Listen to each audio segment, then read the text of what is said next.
सावधान। ओम नमः सिद्धेभ्यः।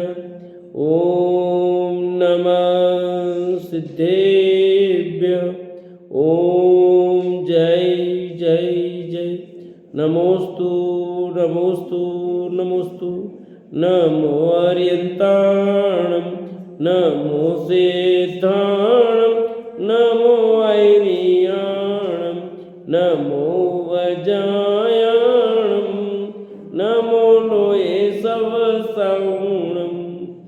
मंगलम भगवान वीरो मंगलम गौतमो गणि मंगलम कुंद कुंदारो जैन धर्मोस्तु मंगलम सर्वमंगलम मांगल्यम सर्वकल्याणकारकम प्रदानम सर्वधर्माणां जैनम जयतु शासनम जैनम जयतु शासनम जैनम जयतु शासनम।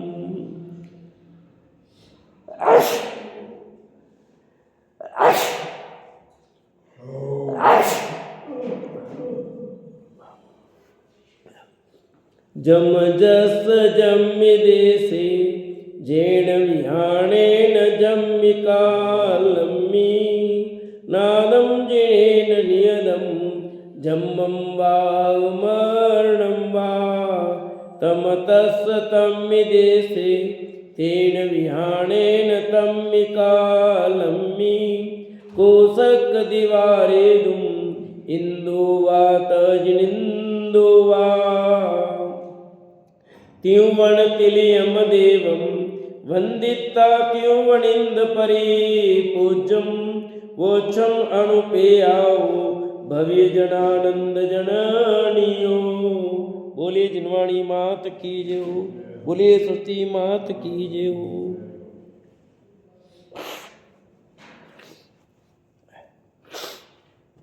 कार्तिक के अनुप्रेक्षा ग्रंथ कार्तिकेय स्वामी विरचित और अपनी चर्चा यहाँ ध्यान में चल रही है। तुलिका के अंतर्गत अंतिम ध्यान धर्म ध्यान अंतिम ध्यान है। उसका अंतिम ध्यान का भी भेद शुक्ल ध्यान। ध्यान के 4 भेदों में अंतिम ध्यान शुक्ल ध्यान। धर्म ध्यान की चर्चा अपन ने कल कर ली थी। अब शुक्ल ध्यान को 5 गाथाओं में कहते हैं। वेद नंबर 227 गाथा नंबर 481। अब ये ग्रंथ पूर्णाइति की ओर है, पूर्ण होने की ओर है। बस 1-2 दिन में ये पूरा हो जाएगा। तो अब शुक्ल ध्यान को 5 गाथाओं में कहते हैं।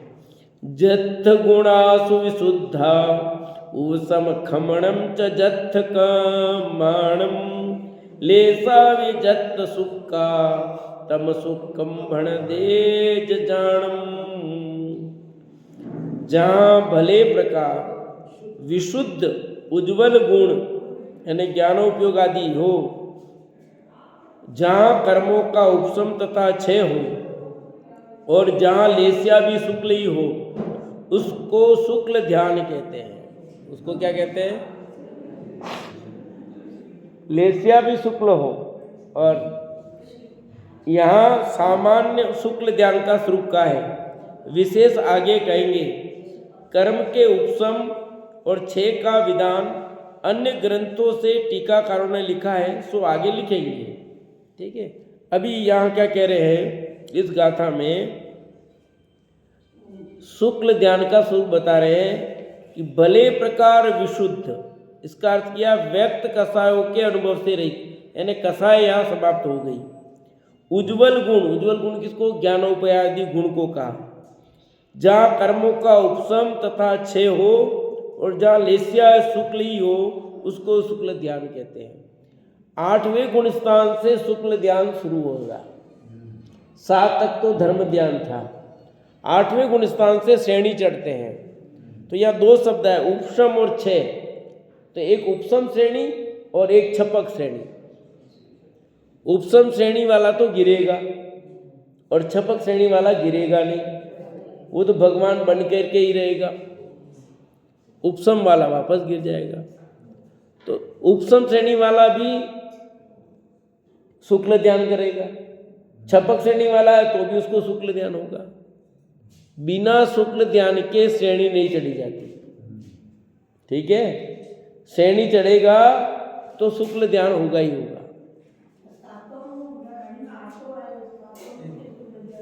धर्म ध्यान था वहां तक, वहां धर्म ध्यान था।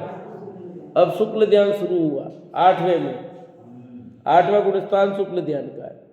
7वें तक धर्म ध्यान की पराकाष्ठा, वो उत्कृष्ट धर्म ध्यान था वहां 7वें गुणस्थान में। अब विशेष भेदों को कहते हैं। अब जो इसके भेद है 4, शुक्ल ध्यान के 4 भेद हैं। धर्म ध्यान के 4 भेद हैं, ऐसे शुक्ल ध्यान के भी 4 भेद हैं। आर्त ध्यान के 4 भेद, रौद्र ध्यान के भी 4 भेद, धर्म ध्यान के भी 4 भेद, और शुक्ल ध्यान के भी। धर्म ध्यान के 10 भेद भी पढ़े थे अपन ने, है ना। 4 भेद एक दूसरे पढ़े, 4 भेद दूसरे टाइप के भी पढ़े, 3 टाइप के पढ़े थे धर्म ध्यान में। तो शुक्ल ध्यान के 4 भेदों की बात भी करेंगे। परिसमयम सुजंतो अनंत गुणिदाय उभयसु धीय पड़मम शोकम जजायदी आरूढ़ो उभय से नीसु। यहां कह रहे हैं उपसम और छपक इन दोनों श्रेणियों में आरूढ़ होकर समय समय अनंत गुणी विशुद्धता कर्म के उपसम तथा 6 रूप से शुद्ध होता हुआ मुनि प्रथम शुक्ल ध्यान प्रत्यकत्व वितर्क विचार ध्यान करता है। ठीक है, क्या कहा कि उपसमक और छपक दोनों श्रेणी की बात है। इन दोनों श्रेणियों में आरूढ़ होकर समय समय अनंत गुणी विशुद्धता कर्म के उपसम या 6 रूप शुद्ध होता हुआ मुनि प्रथम शुक्ल ध्यान प्रत्यकत्व वितर्क विचार ध्यान करता है।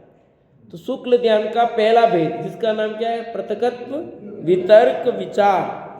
प्रत्यकत्व वितर्क विचार, तो विचार करेगा। एक प्रश्न ये खड़ा हो जाता अपने मन में,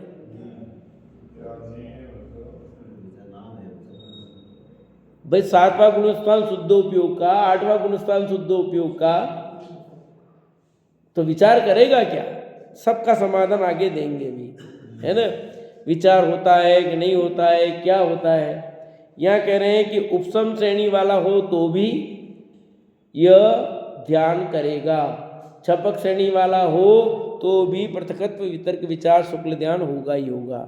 8वें गुणस्थान, 9वें गुणस्थान, 10वें गुणस्थान, ये 3 गुणस्थान है। इन गुणस्थानों में दोनों को आएंगे, चाहे उपसम श्रेणी वाला हो तो भी आएगा, छपक श्रेणी वाला हो तो भी आएगा। अब आपके मन में प्रश्न उठ रहा होगा उपसम श्रेणी और छपक श्रेणी में क्या अंतर है? तो मैंने बताया आपको भी, पर आपने ध्यान दिया हो नहीं दिया हो। उपसम श्रेणी वाला जीव 11वें गुणस्थान से ऊपर नहीं जाता, वो वहां से वापस गिरेगा। और छपक श्रेणी वाला 11वें में नहीं जाएगा, 10वें से 12वें में जाएगा, फिर 13वां लेकर के खड़ा रहेगा। ठीक है, ये उपसम वहां उपसम करता कर्म का, छपक वाला 6 करता है। तो यहां कह रहे हैं पहले मिथ्यात्व 3, कसाय अनंतानुबंधी 4 प्रगतियों का उपसम तथा 6 होने से सम्यक दृष्टि होता है। सबसे पहले मिथ्यात्व की 3 प्रगति और अनंतानुबंधी की 4, ये 7 प्रगतियां। इन 7 प्रगतियों का या तो उपसम करता है या 6 करता है। फिर अप्रमत्त गुणस्थान में, अप्रमत्त गुणस्थान कौन से नंबर का है? 7वें नंबर का। 6ठा प्रमत्त और 7वां अप्रमत्त। अप्रमत्त गुणस्थान में साती से विशुद्धता सहित हो श्रेणी प्रारंभ करता है, यानी 7वें के अंत में श्रेणी शुरू हो गई तभी 8वें में जाएगा। मिथ्यात्व की 3 प्रगतियां। नंबर 1 मिथ्यात्व, सम्यक प्रगति और सम्यक मिथ्यात्व, मिश्र, ये 3 भेद। हाँ, फिर अप्रमत्त गुणस्थान में साती से विशुद्धता सहित हो श्रेणी प्रारंभ करता है, तब अपूर्वकरण गुणस्थान होकर 8वां शुक्ल ध्यान का पहला पाया प्रवृत्ता है। ये पहला पाया प्रवृत्ता है। कौन से गुणस्थान में लिखा? 8वें में लिखा, 7वें के अंत में श्रेणी प्रारंभ की उसने। अप्रमथ गुणस्थान में 7वें से विशुद्धता सहित इतनी विशुद्धता की कि 8वें में आ जाए, तो वहां अपूर्व गुणस्थान हुआ 8वां। वहां आकर के उसने शुक्ल ध्यान का पहला पाया। कौन सा पहला पाया? प्रत्यकत्व वितर्क विचार पहला पाया पुनता है। वहां यदि मोह की प्रगतियों का उपशम करना प्रारंभ करता है तो अपूर्वकरण, अनिवृत्तिकरण और सूक्ष्म सांप्राय, इन 3 गुणस्थानों में समय समय अनंत गुणे विशुद्धता बढ़ता हुआ मोहनी कर्म की 21 प्रगतियों का उपशम कर उपशांत कसाय गुणस्थान को प्राप्त हो जाता है। अब यह कह रहे हैं कि जो जीव उपशम श्रेणी मानेगा तो कौन सा गुण सा?